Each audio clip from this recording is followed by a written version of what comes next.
Hello ಕರ್ನಾಟಕದ ಸ್ಪರ್ಧಾರ್ಥಿಗಳಿಗೆ ನಮಸ್ಕಾರಗಳು.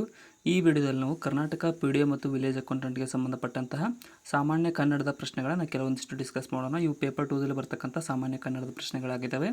So ಇವು ಮೋಸ್ಟ್ ಇಂಪಾರ್ಟೆಂಟ್ ಆದಂಥ ಪ್ರಶ್ನೆಗಳಾಗಿರ್ತವೆ. ಅದಕ್ಕೋಸ್ಕರ ಹೊಸ ಬಂದಿರೋರು ಸಬ್ಸ್ಕ್ರೈಬ್ ಮಾಡಿಕೊಡ್ರಿ, ವಿಡಿಯೋನ ಕೊನೆವರೆಗೂ ನೋಡಿ. ಮೊದಲನೇ ಪ್ರಶ್ನೆ, ಕನ್ನಡದ ಅತ್ಯಂತ ಪ್ರಾಚೀನ ಶಾಸನ ಯಾವುದು ಅಂತ ಕೇಳಿದ್ದಾರೆ.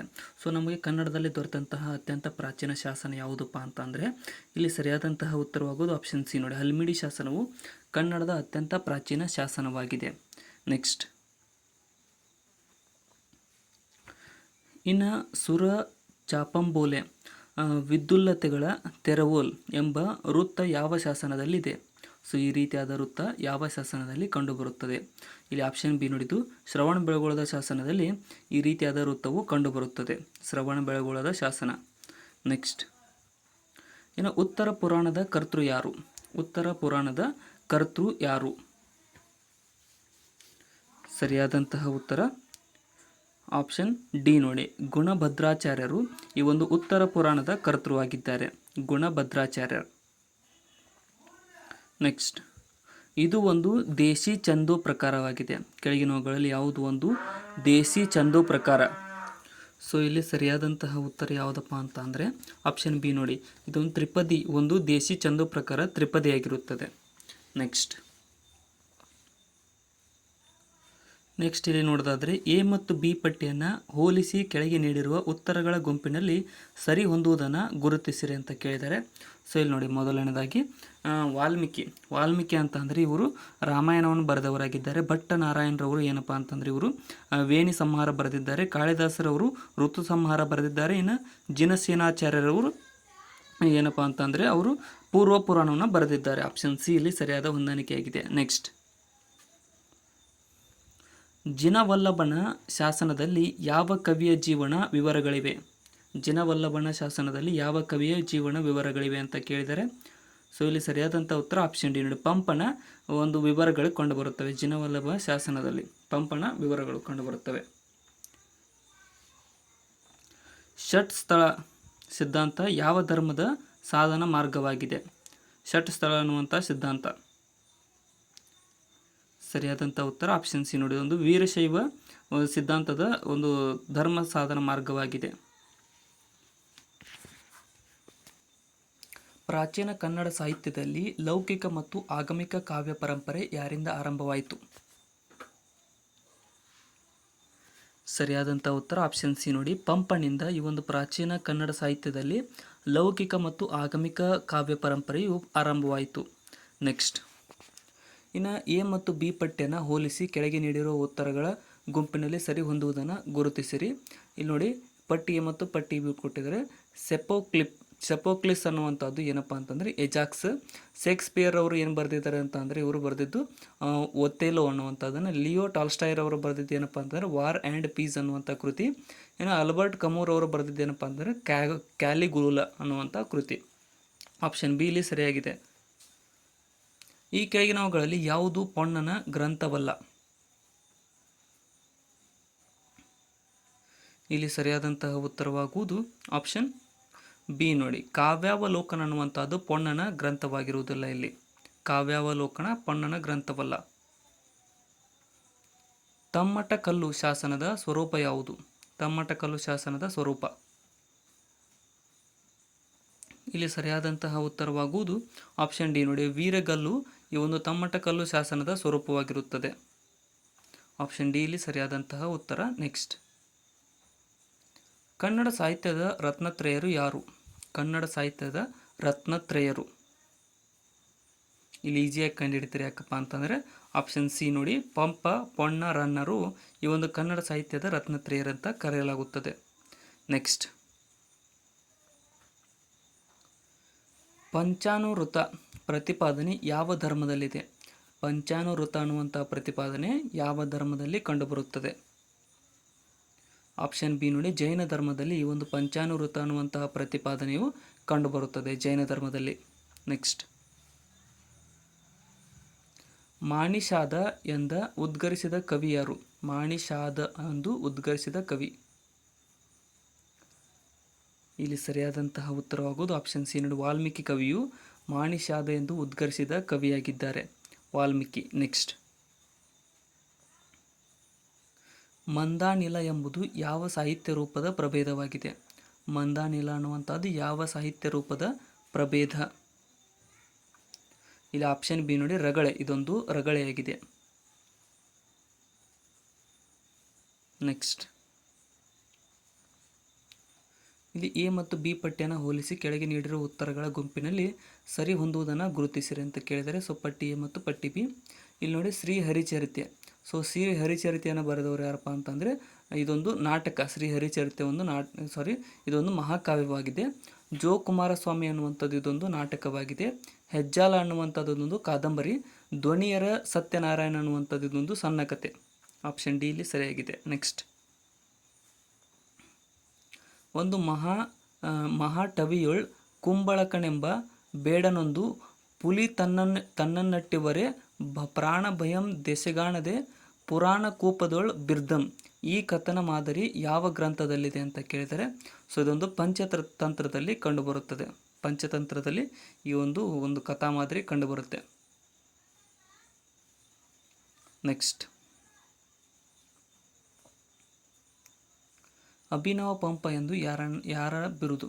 ಅಭಿನವ ಪಂಪ ಎಂಬುದು ಯಾರ ಬಿರುದು?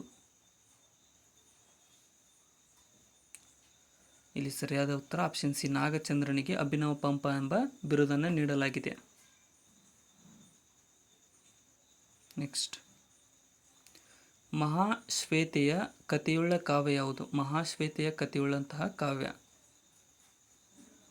ಇಲ್ಲಿ ಸರಿಯಾದಂತಹ ಉತ್ತರವಾಗುವುದು ಆಪ್ಷನ್ ಬಿ ನೋಡಿ, ಕರ್ನಾಟಕ ಕಾದಂಬರಿ ಅನ್ನುವಂಥದ್ದು ಮಹಾಶ್ವೇತೆಯ ಕಥೆಯುಳ್ಳಂತಹ ಕಾವ್ಯವಾಗಿದೆ. ಆಪ್ಷನ್ ಬಿ ಇಲ್ಲಿ ಸರಿಯಾದಂತಹ ಉತ್ತರ. ಬೌದ್ಧ ಧರ್ಮ ಗ್ರಂಥಗಳು ಯಾವ ಭಾಷೆಯಲ್ಲಿವೆ? ಬೌದ್ಧ ಧರ್ಮ ಗ್ರಂಥಗಳು ಯಾವ ಭಾಷೆಯಲ್ಲಿ ಕಂಡುಬರುತ್ತವೆ ಅಂತ ಅಂದರೆ, ಇಲ್ಲಿ ಸರಿಯಾದಂತಹ ಉತ್ತರ ಆಪ್ಷನ್ ಸಿ ನೋಡಿ, ಇದೊಂದು ಪಾಲಿ ಭಾಷೆಯ ಗ್ರಂಥವಾಗಿದೆ. ಬೌದ್ಧ ಧರ್ಮ ಗ್ರಂಥಗಳು ಪಾಲಿ ಭಾಷೆಯಲ್ಲಿವೆ. ನೆಕ್ಸ್ಟ್, ಕನ್ನಡದ ಮೊದಲ ಗದ್ಯ ಕೃತಿ ಯಾವುದು? ಕನ್ನಡದ ಮೊದಲ ಗದ್ಯ ಕೃತಿ. ಸರಿಯಾದಂತಹ ಉತ್ತರ ಆಪ್ಷನ್ ಬಿ ನೋಡಿ, ಒಡ್ಡಾರಾಧನೆಯು ಕನ್ನಡದ ಮೊದಲ ಗದ್ಯ ಕೃತಿಯಾಗಿದೆ. ಒಡ್ಡಾರಾಧನೆ. ನೆಕ್ಸ್ಟ್, ಇನ್ನು ಎ ಮತ್ತು ಬಿ ಪಟ್ಟಿಯನ್ನು ಹೋಲಿಸಿ ಕೆಳಗೆ ನೀಡಿರುವ ಉತ್ತರಗಳ ಗುಂಪಿನಲ್ಲಿ ಸರಿ ಹೊಂದುವುದನ್ನು ಗುರುತಿಸಿರಿ. ಪಟ್ಟಿ ಎ ಮತ್ತು ಪಟ್ಟಿ ಬಿ. ಇಲ್ಲಿ ಪಟ್ಟಿ ಬಿ ಏನಪ್ಪ, ಚಾಟು ವಿಠಲನಾಥ ಅನ್ನುವಂಥದ್ದು ಇದು ಕನ್ನಡ ಭಾಗವತ. ಬ್ರಹ್ಮಶಿವ ಅನ್ನುವಂಥದ್ದು ಏನಪ್ಪ ಅಂತಂದರೆ ಇದು ಸಮಯ ಪರೀಕ್ಷೆ. ಪೊಣ್ಣ ಅನ್ನುವಂಥದ್ದು ಏನಪ್ಪ ಅಂತಂದರೆ ಇದೊಂದು ಶಾಂತಿ ಪುರಾಣವಾಗಿದೆ. ನಯಸೇನನು ಧರ್ಮಾಮೃತ ಕೃತಿಯನ್ನು ರಚಿಸಿದ್ದಾರೆ. ನೆಕ್ಸ್ಟ್, ಸಂಸ್ಕೃತದಲ್ಲಿ ಬರೆದಂತಹ ಗದ್ಯ ಕೃತಿ ಯಾವುದು? ಸಂಸ್ಕೃತದಲ್ಲಿ ಬರೆಯಲ್ಪಟ್ಟ ಗದ್ಯ ಕೃತಿ ಕೆಳಗಿನವುಗಳಲ್ಲಿ. ಸರಿಯಾದಂತಹ ಉತ್ತರ ಆಪ್ಷನ್ ಸಿ ನೋಡಿ, ಕಾದಂಬರಿಯು ಸಂಸ್ಕೃತದಲ್ಲಿ ಬರೆದಂತಹ ಗದ್ಯ ಕೃತಿಯಾಗಿದೆ. ಕಾದಂಬರಿ. ನೆಕ್ಸ್ಟ್, ಕುರಿತೋದತೆಯಂ ಕಾವ್ಯ ಪ್ರಯೋಗ ಪರಿಣತ ಮತಿಗಳ್ ಎಂಬ ನುಡಿ ಯಾವ ಗ್ರಂಥದಲ್ಲಿದೆ? ಇಲ್ಲಿ ಆಪ್ಷನ್ ಎ, ಕವಿರಾಜ ಮಾರ್ಗ ಗ್ರಂಥದಲ್ಲಿ ಈ ಒಂದು ನುಡಿ ಕಂಡುಬರುತ್ತದೆ. ಕವಿರಾಜ ಮಾರ್ಗ ಗ್ರಂಥದಲ್ಲಿ. ನೆಕ್ಸ್ಟ್, ಶರಣರ ಸುಳ್ನುಡಿಯ ನೊಂದೆರೆಗಳಿಗೆರೆಯುತ್ತಡೆ ಎಂದು ಹೇಳಿದವರು ಯಾರು? ಇದು ಆಪ್ಷನ್ ಬಿ, ಜೇಡರ ದಾಸಿಮಯ್ಯನ ಈ ಒಂದು ವಾಕ್ಯವಾಗಿದೆ. ಸೊ ಇದೇ ಟೈಪ್ ಕ್ವಶನ್ಗಳು ಜಾಸ್ತಿ ಬರ್ತಾ ಇದ್ದಾವೆ, ಕರೆಕ್ಟಾಗಿ ನೋಡ್ಕೊಳ್ರಿ. ವಾಕ್ಯ ಪೂರ್ಣವಾಗಿ ಕೇಳಿರ್ತಾರೆ. ಇನ್ನು ಸಾಂಗತ್ಯದಲ್ಲಿ ಮೊದಲು ಕಾವ್ಯ ರಚನೆ ಮಾಡಿದವರು ಯಾರು?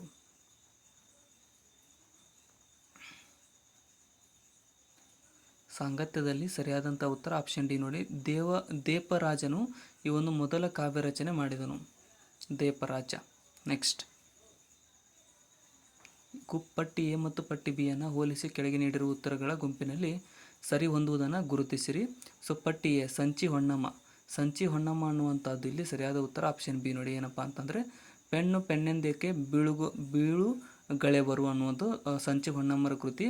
ಜಗನ್ನಾಥ ದಾಸ ಅನ್ನುವಂಥವ್ರದ್ದು ಮಲಗಿ ಪರಮಾದ ರದಿ ಪಾಡಲು ಅನ್ನುವಂಥದ್ದು ಅವ್ರದ್ದು.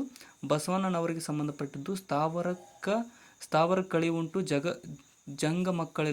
ಜಂಗಳ ಮಕ್ಕಳಿವಿಲ್ಲ ಅಂತದ್ದು ಸೊ ಸರ್ವಜ್ಞರದ್ದು ಏನಪ್ಪ ಅಂತಂದರೆ ಇದು ಒಡಲೆಂಬ ಹುತ್ತಕ್ಕೆ ನಾಡಿವ ನಾಲಿಗೆ ಸರ್ಪ.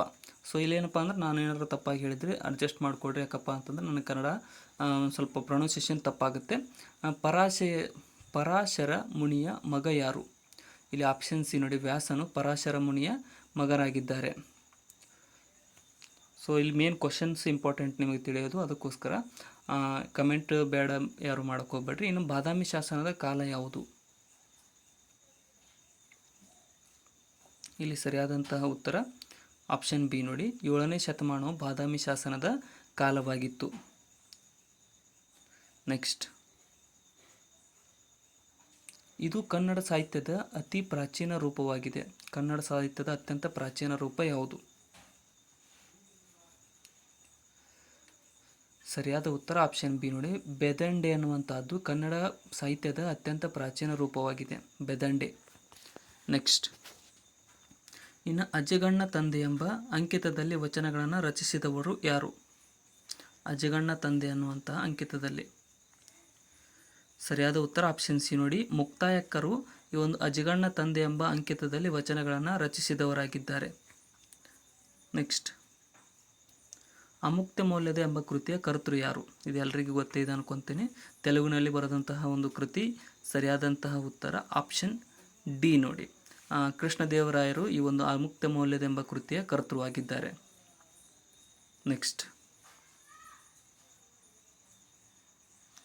ತಾಯಿಯೇ ಮಗನನ್ನು ಕಾಮಿಸುವ ಕಥಾವಸ್ತುವುಳ್ಳ ಕೃತಿ ಯಾವುದು? ಇಲ್ಲಿ ಸರಿಯಾದಂತಹ ಉತ್ತರ ಆಪ್ಷನ್ ಸಿ ನೋಡಿ, ರಾಮನಾಥ ಚರಿತೆಯು ತಾಯಿಯೇ ಮಗನನ್ನು ಕಾಮಿಸುವ ಕಥಾವಸ್ತುವುಳ್ಳಂತಹ ಕೃತಿಯಾಗಿದೆ. ನೆಕ್ಸ್ಟ್, ಡೊಂಕು ಬಾಲದ ನಾಯಕರೇ ಎಂಬ ಕೀರ್ತನೆಯನ್ನು ಬರೆದವರು ಯಾರು?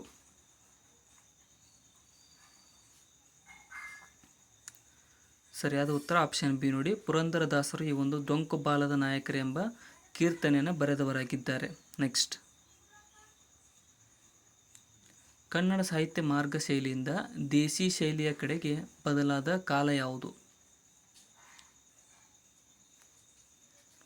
ಸರಿಯಾದ ಉತ್ತರ ಆಪ್ಷನ್ ಬಿ ನೋಡಿ, 12ನೇ ಶತಮಾನವು ಈ ಒಂದು ಕನ್ನಡ ಸಾಹಿತ್ಯ ಮಾರ್ಗ ಶೈಲಿಯಿಂದ ದೇಸಿ ಶೈಲಿಗೆ ಕಡೆಗೆ ಬದಲಾದ ಕಾಲವಾಗಿದೆ. ಸೊ ಇಲ್ಲಿಗೆ ಇವತ್ತಿನ ನಮ್ಮ ಸಾಮಾನ್ಯ ಕನ್ನಡದ ಪ್ರಶ್ನೆಗಳ ಡಿಸ್ಕಷನ್ ಮುಕ್ತಾಯಗೊಂಡಿದೆ. ನಾಳೆ ಕೂಡ ಇದೇ ರೀತಿಯಾದ ಇದರ ಕಂಟಿನ್ಯೂಷನ್ ಪಾರ್ಟ್ ಬರ್ತಾ ಇರುತ್ತೆ. ಅದಕ್ಕೋಸ್ಕರ ಹೊಸ್ತಾ ಬಂದಿರೋ ಸಬ್ಸ್ಕ್ರೈಬ್ ಮಾಡ್ಕೊಳ್ರಿ. ವಿಡಿಯೋನ ಆದಷ್ಟು ನಿಮ್ಮ ಫ್ರೆಂಡ್ಸ್ಗೆ ಶೇರ್ ಮಾಡಿ, ಮತ್ತು ಏನಾದರೂ ತಪ್ಪು ಅನಿಸಿದರೆ ಕಮೆಂಟ್ ಸೆಕ್ಷನಲ್ಲಿ ಕಮೆಂಟ್ ಕೂಡ ಮಾಡಿ. Thank you so much.